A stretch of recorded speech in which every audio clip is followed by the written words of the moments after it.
cualquiera. 93. Listo, ya. Muy bien.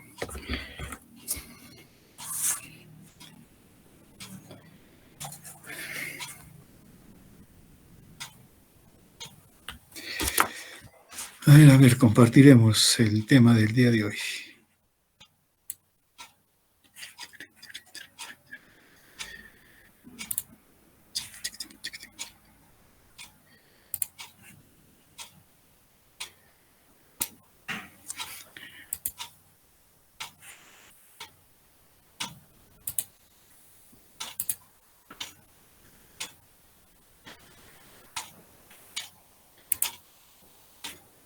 ¿Me confirman si están viendo la pantalla? Sí, doctor. Sí, sí. Ya se ve, sí. No sé si se pueda cambiar o no, pero se ve la primera diapositiva. ¿Qué dice la primera diapositiva? Antagonistas adrenérgicos. Ya, son los simpaticolíticos. Sí, nos vamos a dedicar por lo menos al primer grupo. Muy bien, si hablamos de antagonistas adrenérgicos, entonces tenemos básicamente a dos grupos: los antagonistas de los receptores alfa y los antagonistas de los receptores beta. Por el momento nos vamos con los antagonistas alfa adrenérgicos, ¿no? Y como es de esperar y de lógica, y podemos tener antagonistas de los receptores alfa que no son selectivos, o sea que pueden bloquear tanto los receptores alfa 1 como los alfa 2. Y aquí tenemos básicamente dos fármacos, ¿no? La fenoxibenzamina y la fentolamina, que vendrían a ser antagonistas de los receptores alfa antagonistas no selectivos de los receptores alfa. Pero luego tenemos aquellos que tienen selectividad por bloqueo de los receptores alfa 1. Aquí tenemos plazosina, terazosina, doxazosina y etcétera, ¿no? Que ustedes lo tienen que ver. Y por otro lado tenemos los antagonistas que inhiben de manera selectiva a los receptores alfa 2. Entre ellos está la yoimbina. Claro que la yoimbina no tiene utilización en la clínica, ¿no? No se utiliza, solamente tiene aplicación de manera, digamos, en investigación, ¿no? Muy bien, entonces resulta que estos fármacos son, la afinidad que tienen por los receptores es relativa. Claro, hay mayor afinidad para un determinado tipo de receptor, o simplemente la afinidad es más o menos parecida. Entonces son los antagonistas no selectivos, ¿no? Entonces podemos tener esta clasificación que se está mostrando con respecto a la afinidad que tienen, y según eso tenemos los fármacos como ejemplo, ¿no? Entre los antagonistas no selectivos alfa y beta está el abetalol, carvedilol, por ejemplo. Estamos hablando de un nivel mucho más alto, ¿no? Pero si nos dedicamos solo a los antagonistas alfa, los no selectivos, alfa 1, alfa 2, como hemos dicho, la fenoxibenzamina, fenotiacinas, como la clorpromacina, la butirofenonas, que ya las conocemos también, ¿no? Tenemos los antagonistas alfa 1, antagonistas alfa 1 selectivo, plazosina, doxazosina, terazosina, etcétera, ¿no? Y del 2, ya por lo que estamos mencionando, casi no hay fármacos con ese nivel. El hecho de que tengan una afinidad por el otro receptor es, como mencionamos, relativa. Por ejemplo, la plazosina, terazosina, doxazosina tiene mayor afinidad por los receptores alfa 1 que por el alfa 2. Entonces eso lo hace selectivo a alfa 1, pero es relativa, ¿no? No es absoluta. La fenobenzamina más por alfa 1 que por alfa 2, y la fentolamina es casi igual para ambos receptores. Acá hay otros, ¿no? Dentro de la semejante a la yoimbina está la rauwolsina, torazolina, que tienen una mayor afinidad por el receptor alfa 2 que por alfa 1, y eso los hace selectivos para alfa 1. Ahora bien, si hablamos en términos de los bloqueadores alfa, Y en términos químicos, digamos, ¿no? Antagonistas alfa 1 están las quinazolinas, como la prazosin, ergóticos como la ergotamina, y misceláneo, que hay varios grupos. Esto nos hace ver que en realidad son un grupo heterogéneo de fármacos, hablando químicamente, ¿no? Y que comparten una acción, digamos, ¿no? El bloqueo, o un bloqueo del receptor alfa, en este caso 1, y también tenemos el alfa 2. Ahora bien, en términos generales, los antagonistas alfa-adrenérgicos tienen un amplio espectro de especificidades farmacológicas. Son heterogéneos, como mencionamos, y tienen afinidades diferenciadas, tanto por el receptor alfa 1 como alfa 2. Y eso va a dar lugar entonces a que se presenten sus acciones por el bloqueo de los receptores. Ahora, uno de los sistemas que más se ve afectado por los antagonistas es el sistema cardiovascular. Y esto va a depender de que tenga acciones tanto a nivel del sistema nervioso central como a nivel del sistema nervioso periférico. Si ustedes recuerdan simplemente de que los agonistas que hemos mencionado, alfa-adrenérgicos, los hemos ubicado en 2 lugares y que tienen funciones bien claras, ¿no? En cuanto a su función. Y eso implica entonces que sí hay receptores tanto a nivel central como a nivel periférico. Imagínense si esos son los bloqueados. Ustedes ya inmediatamente ahora ya pueden estar deduciendo lo que se puede desencadenar. Ahora bien, los efectos cardiovasculares también se va a deber al estado cardiovascular del paciente. Depende de su tono que tengan, ¿no?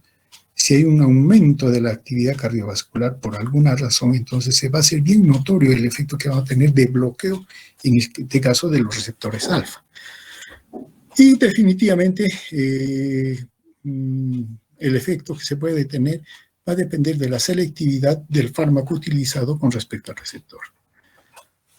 Ahora, como mencionamos, uno de los fármacos primeros de este grupo está la fenoxibenzamina y las alcoholaminas relacionadas, ¿no? Ahora bien, ¿qué sucede si bloqueamos? Porque estos son antagonistas alfa-adrenérgicos inespecíficos. Si se bloquean los receptores alfa 1 y alfa 2, ¿no? Y todavía la fenoxibenzamina lo hace de manera irreversible, esa diferencia de los otros fármacos que lo hacen de manera reversible. Y el mecanismo es un mecanismo competitivo, ¿no? Bloqueo competitivo de los receptores, pero en caso de la fenoxamina es irreversible, ¿no? Ahora, inclusive también su mecanismo de acción no es directo, sino es a través de un metabolito, que es el que va a realizar el efecto. Entonces tenemos esos detalles. Si se administra este fármaco, la fenoxibenzamina, lo que va a haber es una disminución de la resistencia. La pregunta es, ¿por qué? ¿Está la señorita Magali Vilca? ¿Está o no está? Si Sí, no me responde rápido, yo paso. Ya, ¿por qué hay disminución de la resistencia? porque existe una vasodilatación, doctor. Estamos en relación a la fenoxibenzamina. No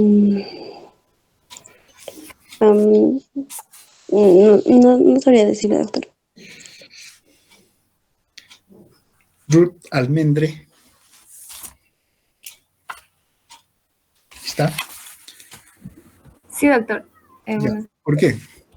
Porque si la fenoxibenzamina se administra, hay una disminución de la resistencia. Esa es la pregunta. ¿Por un reflejo simpático, doctor? Luz pasa. Presente, doctor. Ya, la misma pregunta. No la misma respuesta, porque no estuvo buena. Porque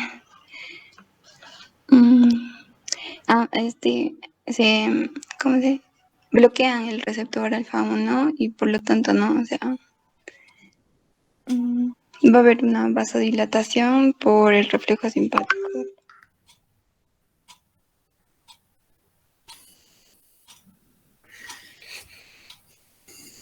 Catarín Barriga.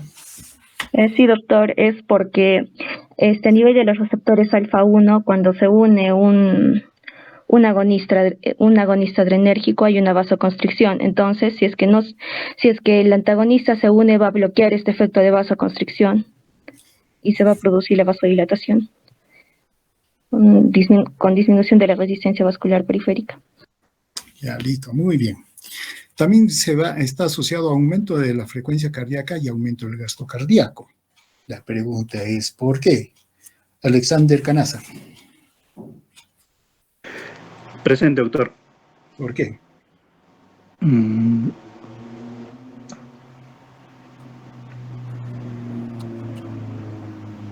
No sabría decirle, doctor.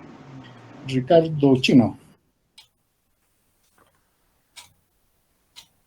No está Ricardo Chino. Le ponemos falta. Stephanie Condori. Presente, doctor. Ya, ¿por qué? No sé, no sabía decirlo, doctor. Claudia Corimán. Presente, doctor. Ya, la pregunta, la respuesta. Porque también va a ser actuando a nivel de los receptores alfa-2 y estos van a producir una contracción. Va a producir una vasoconstricción, lo que va a provocar que aumente la frecuencia cardíaca. No le escucho nada, señorita. ¿Ahora sí se me escucha? Nada se le escucha. ¿Qué vamos a hacer? Nos perdimos su respuesta. Cristian Cuno. ¿Cristian Cuno está? No, está Cristian Cuno. Listo, otro falto. Cristian Anco. Presente, doctor. Ya, ¿por qué? Porque hay aumento de la frecuencia y aumento del gasto cardíaco. Sería una compensación a la baja presión arterial, doctor. Él me respondió de esa manera. Hay que ver. Stanley Leckie. Leckie, sí. Presente, doctor. Ya, listo. ¿Cuál es la respuesta? Por la compensación a la vasodilatación, doctor. ¿Quién hace esa compensación? ¿Quién hace esa compensación?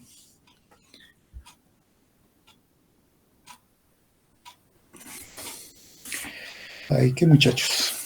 Si no saben, por lo menos lean, ¿no? Ahí dice bien claro, ¿no? Disminuye la resistencia, aumenta la frecuencia cardíaca, aumenta el gasto cardíaco por reflejo simpático. Claro, sabemos, y eso ustedes ya aquí lo deben tener como pan del día, si hay una disminución de la presión arterial, el reflejo simpático, reflejo vasomotor, como ustedes quieran llamarlo, va inmediatamente a actuar.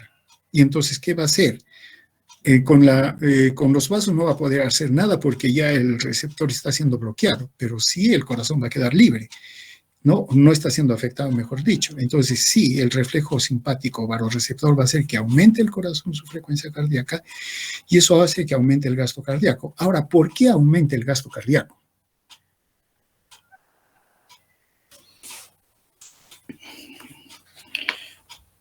Y aquel Macedo. Porque está en relación con la frecuencia, ¿cómo se llama? Con la resistencia y con la presión arterial. Entonces, si es que aumentan la resistencia y la presión arterial, por consiguiente va a tener que aumentar el gasto cardíaco. Pensé que lo iba a decir, pero no importa. Nitwar Mamani. Doctor. Ya, respuesta. ¿Por qué aumenta el gasto cardíaco? Porque lo que va a inhibir lo que es la recaptación neuronal y también lo que es a nivel extraneuronal. ¿Qué será? ¿Dónde habrá leído eso? Omar Maquera. ¿Cómo está, doctor? Sí, aumentaría el gasto cardíaco justamente porque la frecuencia cardíaca está aumentando y la resistencia en los vasos está disminuida, ¿no? Por consiguiente, para compensar todo esto, lo que se hace, pues, aumenta la frecuencia cardíaca y al aumentar la frecuencia cardíaca también aumenta el gasto cardíaco, que solamente es el paso, pues, por minuto nada más. Omar Maquera, ¿es usted? ¿Sí? ¿Me confirma? Sí. Ya. Sí, doctor. Listo, claro, miren, acá aumenta por dos razones. Uno, ya hay una vasodilatación y eso significa que la sangre va a poder salir con mayor facilidad. Y a eso se está agregando el aumento de la frecuencia cardíaca. ¿No? Y no solamente la frecuencia cardíaca, pero también tiene un efecto inotrópico positivo, porque está actuando también sobre el corazón ese efecto. Entonces, el corazón va a poder, late más rápido, aumenta su eficacia en cuanto a la salida, y no hay resistencia. Entonces, eso hace que el gasto cardíaco aumente, porque puede aumentar, puede estimularse al corazón, pero si hay aumento de resistencia, no siempre hay aumento del gasto cardíaco, porque hay una resistencia que se le está ofreciendo, pero lo que sí va a aumentar es la presión arterial. Acá no nos dice nada de la presión arterial. Habría que ver, ¿no?, qué sucede con la presión arterial. Disminuye, más adelante lo podemos ver, ni siquiera más adelante, sino acá mismo nos lo está diciendo, poco efecto sobre la presión arterial, y esa es la razón.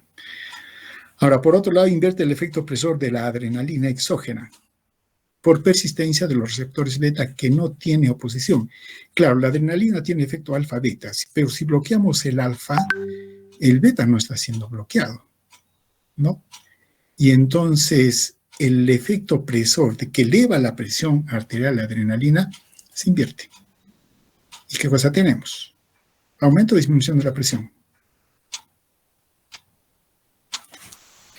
Disminución. Disminución, una disminución de la presión, ¿no? Ahora, a dosis altas inhibe irreversiblemente otros receptores, serotonina, histamina, acetilcolina. ¿Por qué?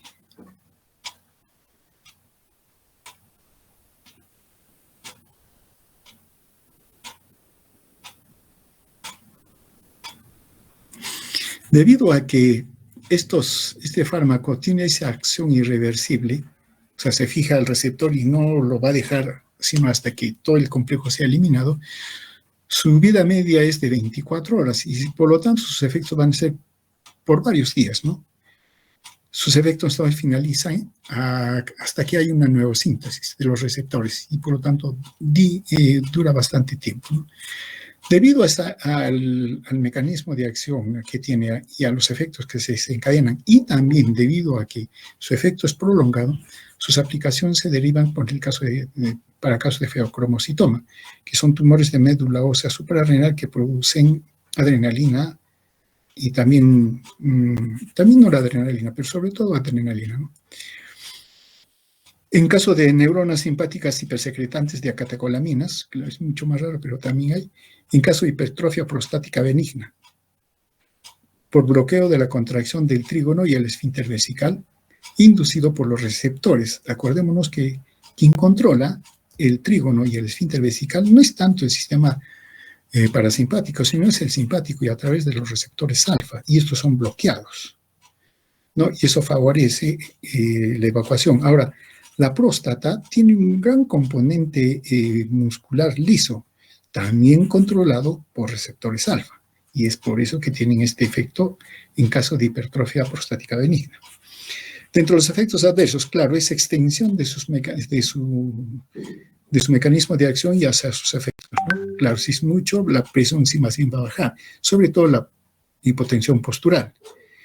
Claro, con taquicardia refleja, y esto puede desencadenar inclusive arritmias cardíacas, ¿no? Inhibición reversible de la eyaculación y aspermia, lógico, ya no hay impulso. Hay algunas evidencias de acción mutágena, ¿no?, en cuanto a este fármaco. Ahora tenemos la fentolamina y taltolazolina, que también tienen afinidad por receptores tanto alfa como beta. Y aparte de eso, estimulan la secreción de histamina, estimulan el músculo liso del tubo digestivo también, ¿no? Antagonizan a la serotonina, ¿no?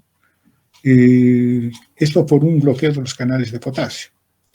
Esto los hace útiles en el feocromocitoma también para controlar la hipertensión arterial, sobre todo, ¿no?, de manera más rápida, porque la fenoxibenzamina lo hace más lento también, ¿no? En la pseudoobstrucción intestinal, ¿no? Esto para relajación sobre todo de los esfínteres. La fentolamina en forma local previene la necrosis délmica por extravasación de agonistas alfa-adrenérgicos. Cuando se está administrando un alfa-adrenérgico, lo que hay es una vasoconstricción y sí puede causar necrosis, claro. Y se puede aplicar la fentolamina para bloquear o mejor dicho, invertir ese efecto opresor, ¿no? Evita las crisis hipertensivas ocasionadas por la abstinencia de la clonidina. ¿Hemos hablado de la clonidina? Creo que sí, ¿no? En todo caso, a ver, ¿quién nos habla de la clonidina? Ronaldo Molinero. ¿Se acuerda de la clonidina? Lo que recuerdo es que es un derivado de la imidazolina, doctor, y que es un agonista alfa-adrenérgico, en especial del alfa-2. ¿Y cuál es su utilidad clínica? Una hipertensión también, doctor. Causa baja, ¿cómo es? ¿Qué cosa es al final? ¿Cuál es su función? Bueno, si su tratamiento es para la hipertensión, es que disminuye la presión arterial. ¿Qué le cuesta decir que es un antihipertensivo central, ¿no? Y lo hemos mencionado, ¿no? Ahora bien, también usada en forma local para corregir disfunciones sexuales en varones, ¿no? Esto a través de inyección intrapeniana cavernosa. Pero no necesariamente esto tiene una evidencia que no traiga consecuencias. Entonces, sugiero no aventurarse por ese lado. Su absorción oral es limitada. En cuanto a la tolazolina, usada para el tratamiento de hipertensión pulmonar resistente en caso de neonatos, estimula la secreción lagrimal, salival, sudorípara, ¿no? Usada por vía oral y es excretada por la orina. Entre los efectos adversos de estos fármacos, la fentolamina produce hipotensión. Claro, es una extensión de su efecto cardiovascular. Estimulación cardíaca refleja, lo mismo que mencionamos para la fenoxibenzamina, ¿no? Arritmias e inclusive isquemia cardíaca, ¿no? Náuseas, dolor abdominal, exacerba la úlcera péptica. Y el otro grupo corresponde a los alcaloides del consuelo de centeno, pero que no se utilizan o por su efecto antagonista adrenérgico, así que lo vamos a dejar de lado. Pero sin embargo, sí mencionar que está la ergotoxina, ergonovina, ergotamina y ergoetamina, ¿no? Aparte de que, digamos, tienen otros efectos, por ejemplo, antagonizan los receptores de serotonina, son vasoconstrictores eficaces, pueden producir vasoconstricción coronaria y eso puede causar dolor anginoso, ataques isquémicos. Aparte de eso, o sea, fuera del ámbito que estamos hablando cardiovascular, tienen otros efectos como estimular la contracción uterina, disminuir la hemorragia después del parto. Era antes que se utilizaba, ¿no?, la ergotoxina. Hoy en día se utiliza la oxitocina, que es mucho más efectiva y más segura en cuanto a su utilización. Y también son útiles para el tratamiento de la migraña aguda. Pero también para el caso de la migraña hay otros fármacos que se utilizan, ¿no? Entonces, en buena cuenta, estos alcaloides no han sido desaparecidos del mercado, pero ya se utilizan muy poco. Entramos a los antagonistas alfa-1 adrenérgicos de manera específica, ¿no? Ahora bien, estos fármacos inhiben la vasoconstricción inducida por las catecolinas endógenas, ¿sí?, y por lo tanto ocasionan vasodilatación. Estamos hablando del alfa-1, ¿no? Y esto lleva entonces a una resistencia periférica y consecuentemente disminución de la presión arterial. Entonces con eso ustedes ya se dan cuenta para qué se utilizan estos fármacos. En el anterior como que no era tan claro, ¿no?, pero sí, por el reflejo vasoreceptor como que la presión podía mantenerse. Pero en este caso aquí sí se considera bien claro, por su vasodilatación inducida sí hay una disminución de la presión arterial. Ahora, la magnitud de la disminución de la presión arterial depende de la actividad del sistema simpático en ese momento. Y todavía la presión arterial es más notable si es que hay hipovolemia. Bueno, mucho más la presión arterial, ¿no? Ahora, como en el anterior caso, la disminución de la presión recibe oposición del reflejo vasoreceptor o simpático. Y esto hace que aumente la frecuencia cardíaca, aumente el gasto cardíaco y aumente la retención de líquidos. Hay un edema, ¿no? Este reflejo va a ser mayor si el antagonista bloquea también los receptores alfa-2. Y esto debido a que conlleva a un aumento de la descarga de la noradrenalina y a un aumento del estímulo de los receptores beta-1 y de los yuxtaglomerulares. ¿Qué tiene que ver los receptores alfa-2 con la descarga de la noradrenalina y el estímulo de los receptores beta-1 y células yuxtaglomerulares, que al final también son beta-1? ¿Qué tiene que ver? Sí, Nayo Olazábal. Presente, doctor. ¿Qué tiene que ver?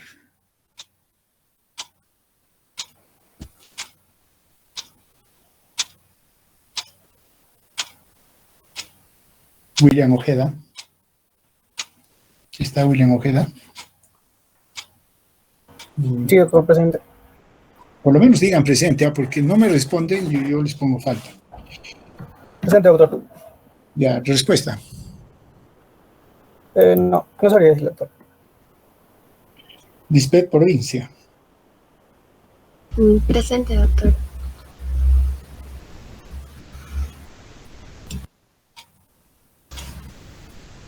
Miguel Quenta. Presente, doctor. No sabría decirle, doctor. Uy, no han leído. Roger Iquiste.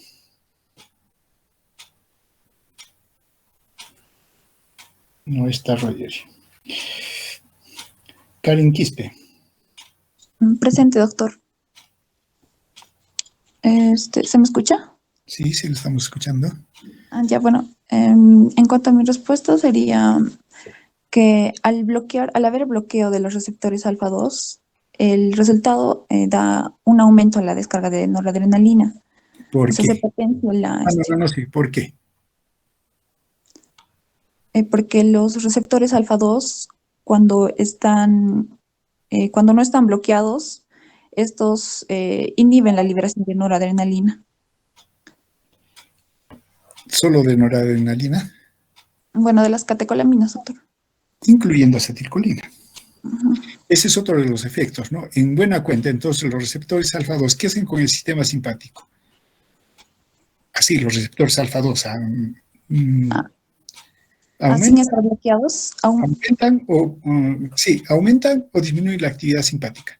Disminuyen la actividad simpática, doctor. Disminuyen, bloquean la actividad simpática, ¿no? Entonces, si los bloqueamos también estos receptores, entonces lo que va a haber es un aumento de la descarga de noradrenalina y obviamente eso va a llevar a un aumento del estímulo de los receptores beta 1 y beta 2, beta 1 sí, en las células glomerulares estimularían la liberación de renina, supongo, doctor.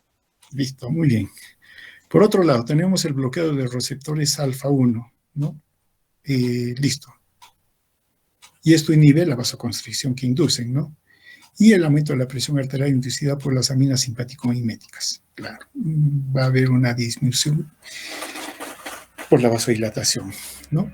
Ahora, este efecto va a depender del agonista adrenérgico con el cual se está jugando o se tiene presente, ¿no? Por ejemplo, se puede suprimir por completo las reacciones expresoras de la fenidefrina, que es un agonista alfa-1 selectivo. Él sí hace vasoconstricción y entonces eleva la presión. Entonces, los antagonistas alfa-1 sí lo van a bloquear definitivamente, ¿no? Pero también puede que hagan un bloqueo parcial de las reacciones expresoras, por ejemplo, de la noradrenalina. ¿Por qué?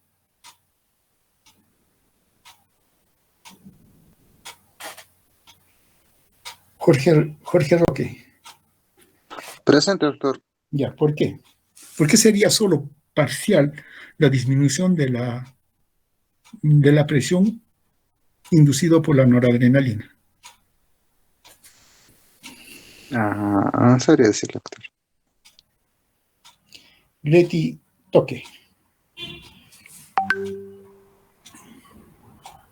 Presente, doctor.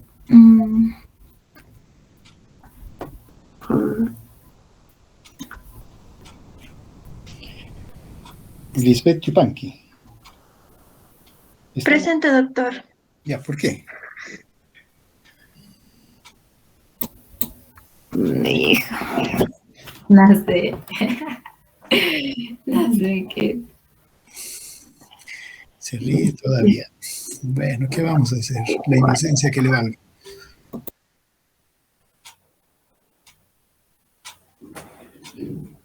Fran Alejo. Presente, doctor. No sabría decirlo, doctor.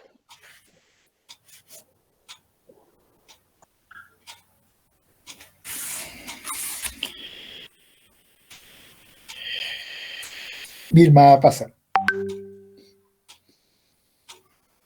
¿Está Vilma Pasa? No está Vilma Pasa.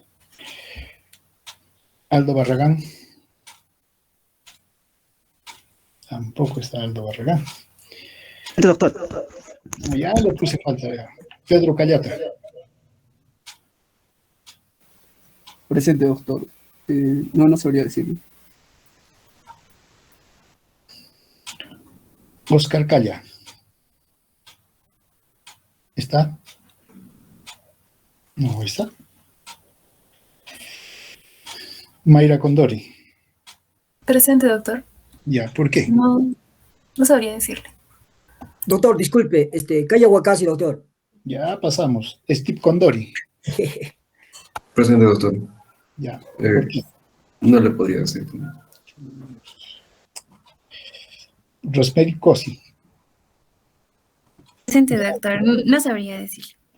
Estos muchachos. Si no saben, por lo menos lean, pues, ¿no? Acá dice bloqueo parcial de las reacciones expresores de la noradrenalina. Claro, porque va a bloquear los receptores alfa 1, pero no puede bloquear el receptor beta 1. Y la noradrenalina va a seguir estimulando al beta 1 cardíaco y eso no va a permitir que la presión arterial baje, o por lo menos no baje lo necesario o bastante notorio, como sí sucede con la fenilefrina, que solo tiene efecto selectivo alfa. Ahora, inclusive puede también dar lugar a la inversión de las reacciones presoras. La adrenalina tiene un efecto presor, pero si se bloquean los receptores alfa, entonces lo único que va a quedar son los receptores beta 2, y los beta 2 son vasodilatadores. Conclusión, se invierte el efecto presor de la adrenalina a una hipotensión. Entonces, por eso es claro, en este caso hay que saber, si es que estamos combinando estos fármacos, cuál va a ser el resultado. El resultado no va a ser igual con cada uno de ellos, y hay que saber cómo los fármacos actúan, ¿no? Su mecanismo para poder interpretar sus resultados. Antagonizan las acciones de los receptores alfa 1, como habíamos mencionado, y esto puede dar lugar a que alivie algunos síntomas de la hipertrofia prostática benigna. Esto debido a que los tejidos de la próstata y las vías urinarias, ¿no?, bajas presentan alta proporción de receptores alfa 1. Claro, en esas condiciones facilitan la micción. Y sí se utilizan estos fármacos para el tratamiento, ¿no? Su mecanismo de acción de los alfa 1, ya mencionamos, bloqueo selectivo de los receptores alfa 1 en arteriolas vénulas, ¿no? Ahora, su selectividad es la responsable de la disminución de la taquicardia refleja. Ya sabrán por qué, ¿no es cierto? Pero puedo preguntar. Ahora, esta selectividad por alfa 1 permite a la noradrenalina ejercer una retroalimentación negativa sin oposición. ¿Alguien me puede explicar esto?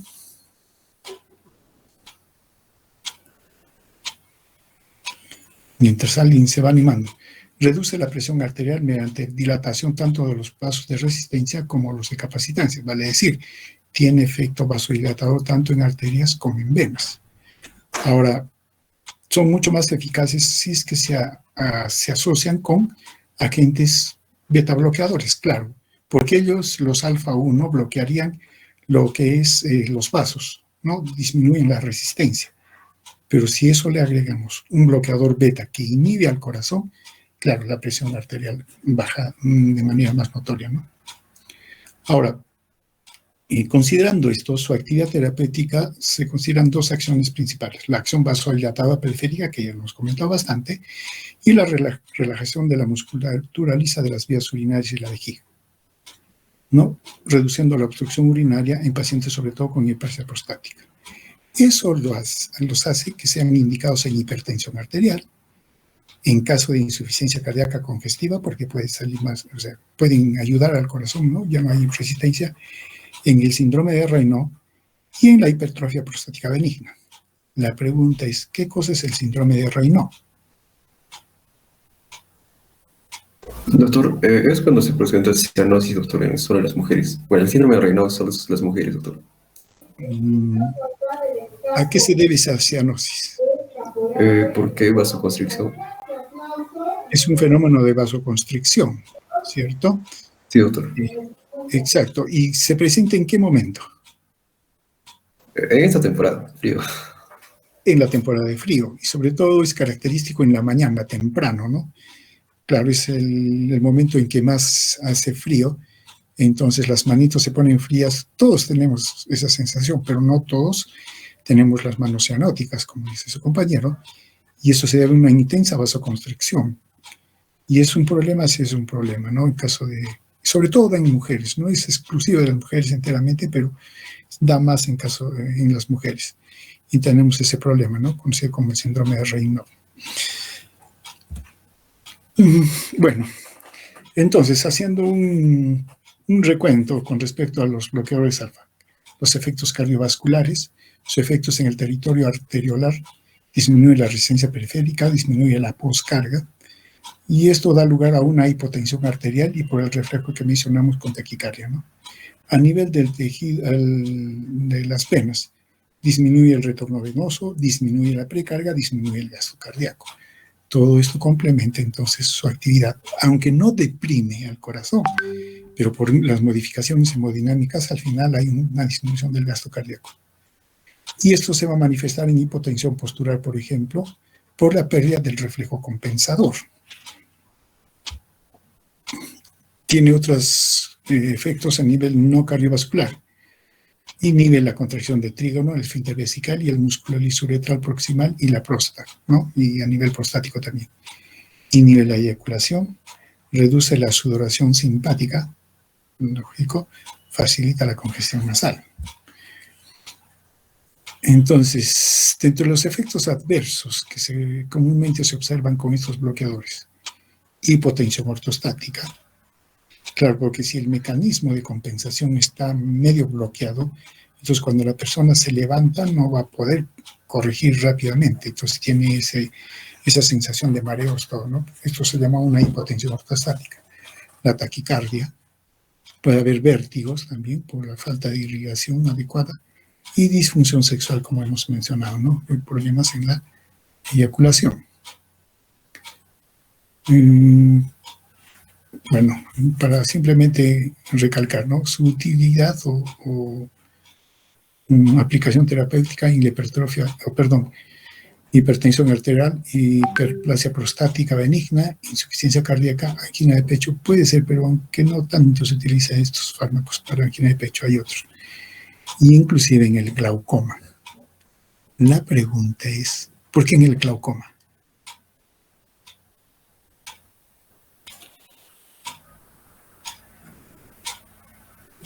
Al bloquear a los beta 2, estos inhiben o disminuyen la secreción del líquido. No recuerdo bien su nombre, pero y es así ¿Cómo es como posible? ¿Cuántos disminuye han llevado anatomía? Ahora me dicen que no se acuerda el nombre del líquido. la presión.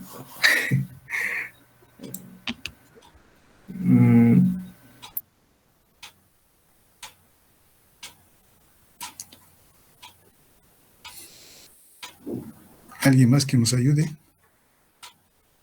Doctor, Sí.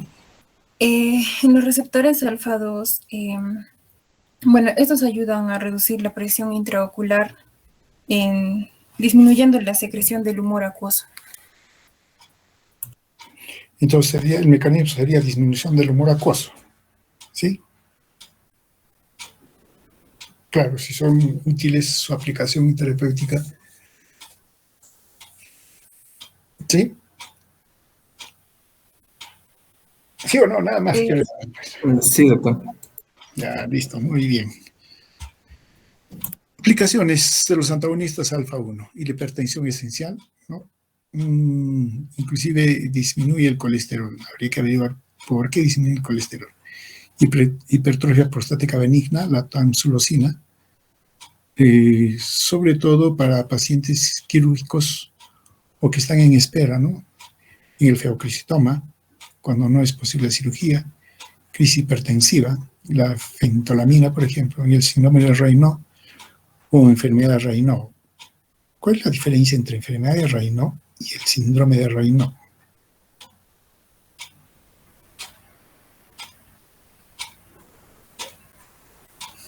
En caso de insuficiencia cardíaca y también en casos de ataque agudo de migraña. Bueno, acá es algunas precisiones, ¿no? Estamos hablando, por ejemplo, de la prazosina, bloqueador alfa 1, caso de hipertensión, hipertrofia prostática benigna. La terazocina prácticamente también para lo mismo, ¿no? La anfetolamina para el diagnóstico de feocromocitoma y la fenoxibenzamina para la hiperreflexia autonómica, tratamiento de hipertensión inducida por el feocromocitoma. Estos dos son inespecíficos, no los primeros. Reacciones adversas. Aparte de lo que hemos mencionado, a nivel del sistema nervioso central puede agravar la depresión psíquica preexistente. Puede haber desencadenamiento de depresión psíquica, trastornos del sueño, ¿no? Con sueños vívidos, fatiga, que son menos frecuentes, ¿no? Puede dar lugar a alucinaciones visuales o auditivas, desorientación, confusión, diplopía episódica y un cuadro semejante a miastenia gravis, poco frecuente, porque también tiene efectos a nivel de músculo esquelético. Pero generalmente estas reacciones que estamos mencionando ahora son cuando se extiende la dosis o la administración ha sido por mucho tiempo, ¿no? Y en dosis, digamos, bastante sostenidas. Entonces se presentan estos problemas. De hecho, esto es una intoxicación, ¿no? Bueno, acá están las pautas para el tratamiento, ¿no? Y algunas presentaciones.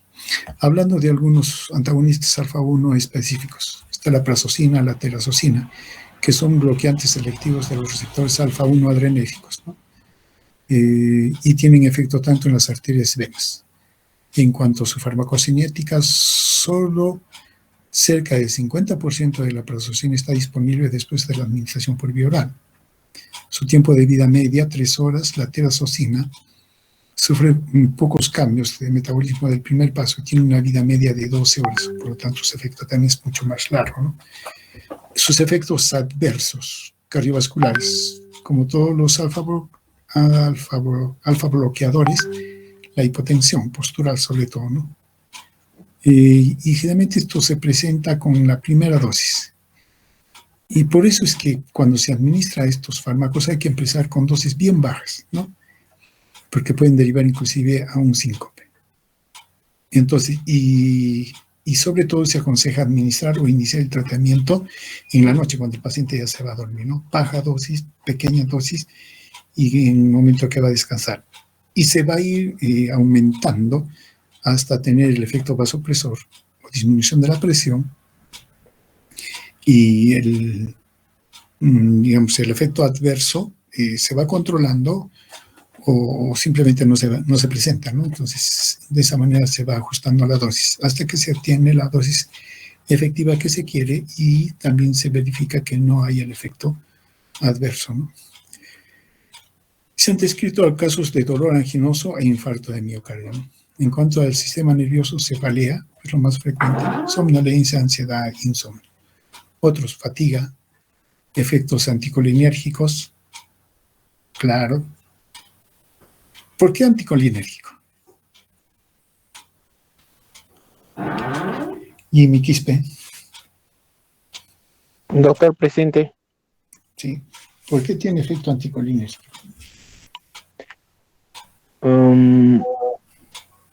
No sabría decirle, doctor.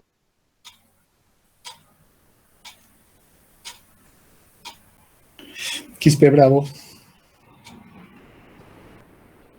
Presente, doctor. ¿Por qué efecto anticolinérgico?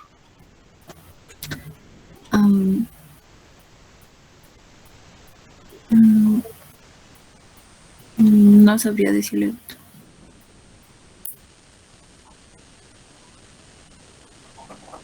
Hace un momento, uno de sus compañeros mencionó los efectos alfa 2 y que tiene que ver con la liberación de neurotransmisores y entre ellos incluyendo la acetilcolina. Entonces es lógico que va a inhibir la secreción de acetilcolina y hay que tenga efectos anticolinérgicos. Rinitis, disnea, poliuria, disfunción sexual, priapismo, ¿no? Interacciones con vasodilatadores y nitratos. Aumento del efecto antihipertensivo. Con los AINES, disminución del efecto antihipertensivo. Potencia la acción de otros antihipertensivos, claro. Se les suele, no es común, pero en realidad son antihipertensivos, cierto, pero no de primera línea. En cuanto a la prazosina, algunos detalles, ¿no? El famoso minipres, su mecanismo de acción es antagonismo competitivo por los receptores alfa 1, y eso da lugar a disminución de la resistencia periférica. Eso significa también por la vaso o venodilatación una disminución de la precarga, ¿no? El efecto adverso más común es la hipotensión postural, útil en la hipertensión primaria, en la hipertrofia prostática. La doxazosina, ¿no? Es un análogo también de la prazosina, altamente selectivo de los receptores alfa 1. Induce vasodilatación periférica, reduciendo la resistencia vascular y la presión arterial. La reducción de la presión arterial es algo mayor en el paciente que está en posición de pie que cuando está en posición supina. Afecta el metabolismo lipídico, disminuyendo el colesterol total, las LDLs y los triglicéridos, y eso es bueno, ¿no?, para una persona. Actividad terapéutica para el tratamiento de la hipertensión, ¿no?, hipertensión general primaria, ¿no?, y se aconseja iniciar con 1 miligramo por día a la hora de acostarse, y se va ajustando en función a la respuesta, ¿no?, y aumentándolo por varios días hasta alcanzar la respuesta adecuada, ¿no? También para el tratamiento de hiperplasia benigna de próstata en adultos y ancianos, ¿no? 1 miligramo al día a la hora de acostarse y aumenta la dosis hasta que haya una respuesta adecuada. Efectivo, es un fármaco efectivo bloqueador de los receptores alfa 1, sobre todo del subtipo 1A, ¿no? Y sobre todo este tipo constituye el 70% de receptores a nivel de la próstata. Y esto explica su acción en la hipertrofia prostática benigna, ¿no? No posee efectos metabólicos adversos, es apropiado para pacientes con asma, diabetes, disfunción ventrícular izquierda, gota, ancianos. A diferencia de los alfa bloqueadores no selectivos, no se ha observado tolerancia al tratamiento a largo plazo. Entre los efectos favorables sobre los lípidos, un aumento significativo de la relación HDL-colesterol y colesterol total, y reducción de triglicéridos totales y colesterol total. Triglicéridos totales y colesterol total. Efectos adversos, ¿no? Suelen presentarse al inicio del tratamiento con hipotensión ortástica, que puede dar lugar a síncope. En caso de ejercicios, después de ejercicio, o en pacientes que tienen depresión de volumen, en los que se deshidratan, ¿no? Mareos y vértigos, en algunos casos menos frecuentes, disnea, palpitaciones, cefalea, edema periférico y taquicardia sinusal. La doxazosina, con el uso concomitante de diuréticos o con otros agentes antihipertensivos, tiene efectos hipotensivos aditivos. Sí, son combinaciones usuales que se utilizan, ¿no? Los estrógenos pueden ocasionar retención del fluido, antagonizando el efecto hipotensor de la doxazosina. Con simpático-miméticos hay antagonismos sobre los efectos hipotensores. Ahora, la actividad vasoconstrictora de la dopamina, metaraminol, metoxamina y fenilefrina pueden ser antagonizados por la administración de la doxazosina. Los AINEs reducen su eficacia antihipertensiva de la doxazosina, ¿no? Y pueden causar acumulación de fluidos, ¿no?, e inhibiendo la síntesis de prostaglandinas. Administrado por vía oral se absorbe bastante bien, 65% de biodisponibilidad, su periodo de latencia es prolongado 2 horas, efecto máximo a las 5 o 6 horas, dura 24 horas su efecto, ¿no?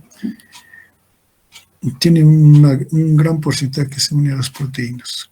Cruza la placenta, pero al menos en estudios experimentales no han mencionado daño a los fetos y no se sabe si se excreta en la leche humana, ¿no? Metabolización hepática, eliminación biliar, y un 9% solo se elimina por orina.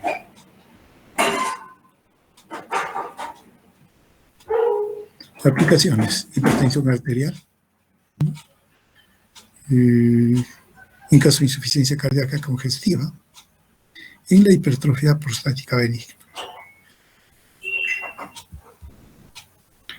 Bueno, acá está un poco la selectividad de estos fármacos. Solamente con respecto a los antagonistas alfa-2. Estos regulan la actividad simpática a nivel central, tanto a nivel central como periférico. Inhiben la liberación de la noradrenalina en terminaciones presinápticas y receptores alfa-2 presinápticos. Ahora bien, la activación de los receptores alfa-2 ¿no? presinápticos, como el caso de la clonidina, inhibe la actividad simpática, originando disminución de la presión arterial. La yoindina bloquea estos receptores y por lo tanto aumenta los impulsos simpáticos, aumentando la liberación de la noradrenalina, activa receptores alfa-1, beta-1 y eso hace que aumente la presión arterial. Ahora, en los procesos vasculares, los receptores alfa-2, eso sí a nivel periférico, tienen efecto de contracción músculo liso, ¿no? También tiene lugar o da lugar a la liberación de catecolaminas circulantes, participa en lo que se llama el efecto de Raynaud, ¿no? Ahora, también da lugar a nivel de la noradrenalina, la liberación con respecto a la misma noradrenalina. Y también induce liberación de óxido nítrico. En buena cuenta, los receptores alfa-2 pueden dar lugar a vasodilatación, pero si se les bloquea, lo que vamos a tener es el efecto contrario. La yoindina, como mencionamos, prácticamente no tiene aplicaciones clínicas. Y listo. Hasta allí llegamos, jóvenes. ¿Algo que quieran acotar? Doctor, quería hacer una pregunta. Sí. Doctor, usted dijo que la prazosin tiene un efecto anticolinérgico. ¿Podría volver a explicar, por favor? ¿La? Sí.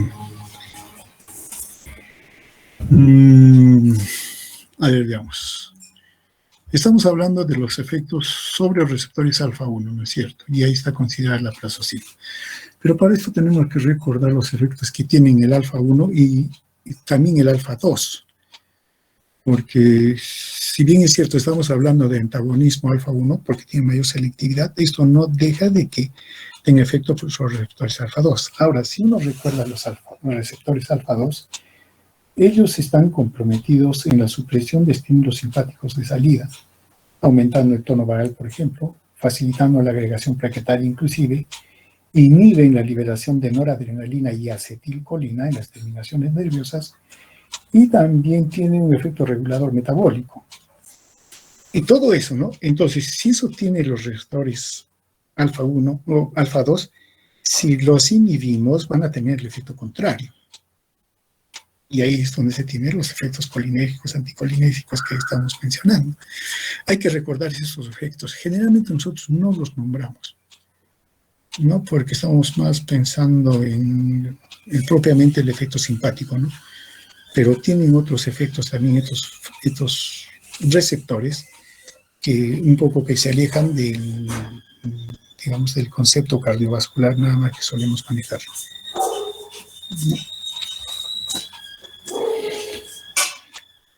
Gracias, doctor.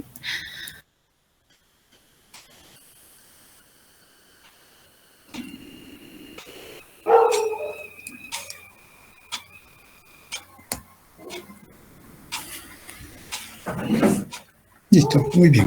Entonces, terminamos por el día de hoy con lo de los receptores antagonistas alfa. Y nos quedan los antagonistas beta. Los antagonistas beta son mucho más amplios, más bien. Entonces, por favor, lean. Igualito, con una pasada yo me he dado una revisada con todos ustedes. No vale la palabra, no leí. No sé.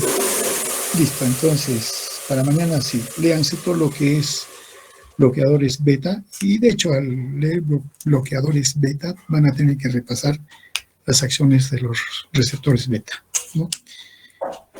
Muy bien, entonces nos vemos mañana. Más bien mañana sí hacemos la clase a las 9 de la mañana. ¿Listo? Cierto. Que tengan una buena tarde. Listo, doctor. Gracias. Igualmente, doctor. Muchas gracias. Hasta luego, doctor. No, doctor.